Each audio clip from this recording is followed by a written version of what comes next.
7 तारखेला दुपारी 12 वाजता आमच्या डिटेशन स्टाफच्या काही लोकांना गोपनीय बातमीमार्फत असं कळालं की बिहारला वैशाली जिल्ह्यातील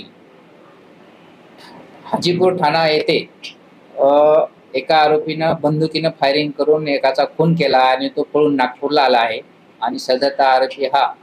नंदनवनच्या हद्दीत बाबा असल्याची गोपनीय माहिती मिळाली। सदरबाबतची माहिती आम्ही zone 4 DCP madam Shrimati Rashmita Rao आणि सक्करदरा एसीपी श्री नरेंद्र हिवरे सर यांना दिली आणि त्यांच्या मार्गदर्शनानुसार डीबी टीम आणि इतर लोकांनाही करून सदर आरोपीचा शोध घेतला।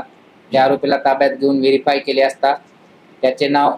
मोहम्मद अलमगीर अन्सारी असे असून तो येथे नागपुरात त्याच्या बहिणीकडे पॅंथरनगर वाठोडा रोड येथे पळून आला होता। सदरबाबतची माहिती आम्ही बिहार पोलीस हाजीपूर ठाणा वैशाली जिल्हा यांना दिलेली आहे आणि त्यांनी कन्फर्म केल्यानंतर ते आज आलेले आहेत आणि सदर आरोपीला ताब्यात घेऊन ते पुढील कारवाई करत आहेत।